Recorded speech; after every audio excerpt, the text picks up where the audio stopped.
आज सकाळी संपूर्ण महाराष्ट्राला धक्का देणारी बातमी टीव्हीवर आली आणि त्या क्षणाला त्या पक्षात काम करणारे असो किंवा विरोधी पक्षात काम करणारे असो, सगळ्यांचाच काळजाचा टोका सुकवणारी ही बातमी. दादांच्या बाबतीत उभ्या महाराष्ट्राला माहिती आहे. दादा कसे होते, कसे काम करत होते, त्यांचं कर्तृत्व काय आहे हे संपूर्ण महाराष्ट्राला अगदी छानपणे माहिती होतं. मी दादाच्या बाबतीत ती गोष्ट सांगतो. अगदी 3-4 महिन्यापूर्वी म्हणजे मागच्या वर्षी अण्णांचं दुःखद निधन झालं. त्याच्यानंतर 5-6 महिन्यांनी दादा आमच्या नारायणपूरला आले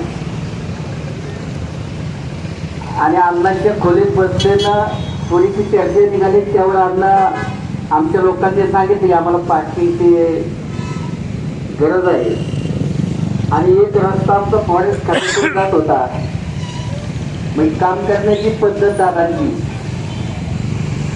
त्या रस्त्याचं नाव सांगितलं. दादांनी 20 मिनिटात फॉरेस्ट करून त्या कामाची परवानगी घेतली. अधिकारी 1 तासात पोच झाली. त्या कामाचा रोडचा सर्वे केला आणि त्या कामाला जवळजवळ 80-90 लाख रुपये टाकून तो रस्ता 1-2-3 दिवसात मंजूर करून दिला. पार्किंगच्या बाबतीत सुद्धा तेच केलं. आमच्याकडे जागा उपलब्ध आहे पण पैशाचा तुटवडा आहे. दादांनी त्या क्षणाला आम्हाला 5 कोटीची मंजुरी दिली. असे मिळून जवळजवळ 6-6.5 कोटी एका दिवसात त्या ठिकाणी दादांनी दिले. आणि जाता जाता हे सांगितलं, हे काम मी नाही केलं, शासनाने केलंय आणि ही अण्णांना माझ्याकडून थोडक्यात भावपूर्णाची श्रद्धांजली वाटतो. असं मी दादाचे कानून ऐकलं. आमच्या सगळ्यांच्या डोळ्यात त्या ठिकाणी पाणी आलं. आज मी अण्णा महाराजांच्या वतीनं, सर्व शिक्षकांच्या वतीनं आणि आमच्या नारायणपूर पंचक्रोशीच्या वतीनं, भिवणी, नारायणपूर, केतकावळ, कोमोशी या सगळ्या गावांच्या वतीनं दादांना शेवटची भावपूर्ण श्रद्धांजली वाहून थांबतो. धन्यवाद. आणि सर्व सामान्य नागरिकांना ही हळूची कर्तव्य विनंती असते की जेणेकरून दादा आपल्या सर्वांच्यातून निघून एवढे मोठे मान देते. कर्तव्यनिष्ठ वेळेचा भाग राखण्यावर आपल्याकडून निघून गेला आहे. वेळ म्हणजे काय असते हे दादांनीच दाखवून दिलेलं आहे. प्रत्येक घटनामध्ये हे त्यांच्या शिकण्यासारख्या गोष्टी होत्या आणि एवढे मोठ्या पदावर असताना दादांनी कधी गर्व केलेला नाही. मुख्यमंत्री, उपमुख्यमंत्री किंवा एवढी पदं सोपलेली त्यांनी पुष्कवली अशा व्यक्तीचं आज सगळं घट झालं. त्यामुळे मी तुमचं सगळ्यांनी आज बंद पुकारून सहकार्य केल्याबद्दल अभिनंदन करतो. पाकूर जनसमुदाय राज्याचे उपमुख्यमंत्री अचानकपणे आपल्यातून निघून गेले. अजितदादा पवार साहेब आणि या तालुक्याचा अतिशय जवळचा सगळ्याच कार्यकर्त्यांचा सगळ्यांचा संबंध होता.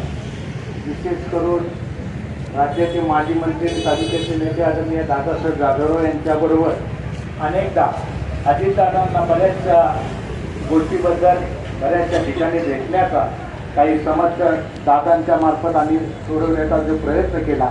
एक दादांच्या जाधवरावांच्या शब्दाला सुद्धा अतिशय मनापासून किंमत देणारा, पुरंदर तालुक्यातील असेल, सासवडमधील असेल, अनेक प्रश्नामध्ये अतिशय बारकाईनं दादांनी लक्ष घातलं.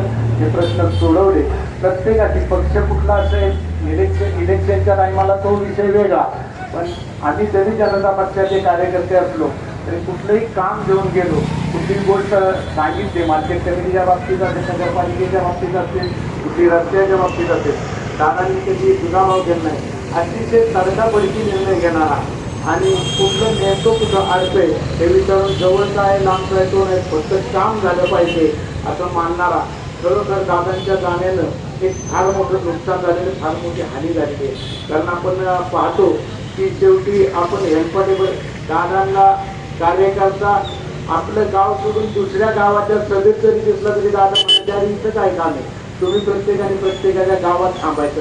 विनाकारण आपल्या पाठीमागं हिंडून सुद्धा देत नसणारा अतिशय शिस्तप्रिय असा हा नेता आपल्यातून अचानकपणे जाणं ही खरं म्हणजे आपल्याला आज फार कमी वाटत असते तरी कालांतराने न भरून येणारी हानी झालेली आहे.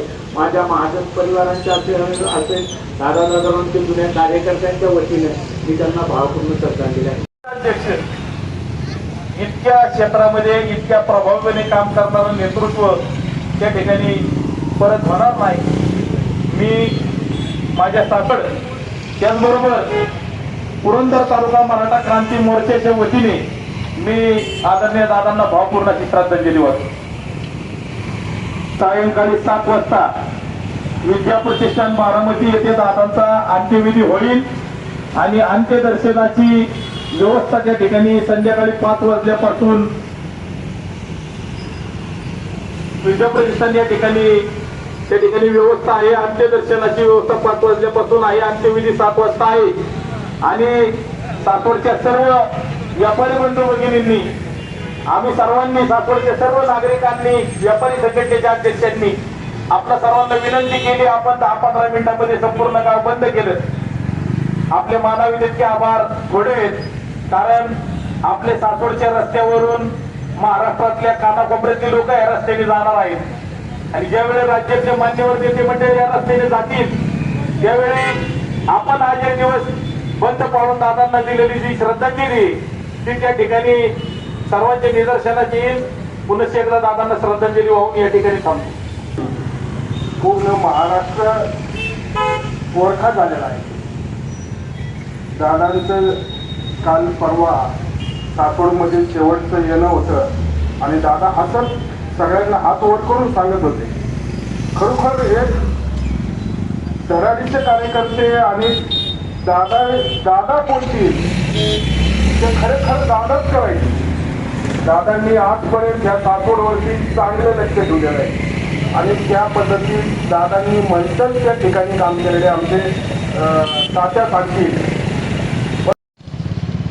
खूप मोठं दुःख तुम्हा आम्हा सर्वांना झालेलं आहे. बारामतीचा भाग्यविधाता आणि तितका पुरंदरचाही भाग्यविधाता झाला हे दादांनी आपल्या कर्तृत्वाने या ठिकाणी टाकून दिलेलं आहे. मला एक 8 दिवसापूर्वीची गोष्ट की ज्यावेळेस ते सायकलच्या स्पर्धेनिमित्त सासवडला आले आणि त्याचं जे दर्शन झालं हे त्याचं दर्शन अखेरचं असेल हे तुम्हाला स्वप्नही वाटत नव्हतं. असे तुमचे आमचे दादा, या सर्वांचे दादा, या बारामतीचे दादा, सासवडचे दादा, पुरंदरचे दादा हे आज आपल्यातून गेले. त्याचं आपल्या सर्वांना फार मोठं दुःख होत आहे. हे दुःख बसवणं सासवड बंदची हात दिली पाहिजे. लोक उत्स्फूर्तपणे लोकांनी हे ठरवलं. बंडूबाका जगताप असतील, आमचे हे बाकीची मंडळी बाहेर आली आणि नुसतं आवाज करायच्या आत सासवड 100% बंद झालं. याचा अर्थ असा की सासवड तुमचं आमचं सर्वांचं अजितदादांच्यावर एक निश्चित प्रेम होतं आणि आज अजितदादा आपल्याकडे निघून गेले याचं आपल्याला अत्यंत दुःखद, खूप मोठं दुःख होतं. मी आमच्या सासवडच्या आचार्य प्रतिष्ठानतर्फे तसेच महाराष्ट्र साहित्य परिषद सासवड शाखेतर्फे आणि आमच्या सासवड बार असोसिएशनतर्फे, आमच्या समस्त शिल्पी नामदेव शिल्पी समाजातर्फे, मी आमच्या सासवड व्यापारी असोसिएशनतर्फे, आचार्य विकास प्रतिष्ठानतर्फे, राजेंद्र गिरमे असतील, देवी गिरमे असतील, या सर्वांच्या वतीने, संजय अण्णा जगताप असतील, या सर्वांच्या वतीने मी अजितदादा पवार यांना अखेरची, दत्तात्रय जगताप असतील, या सर्वांच्या वतीने मी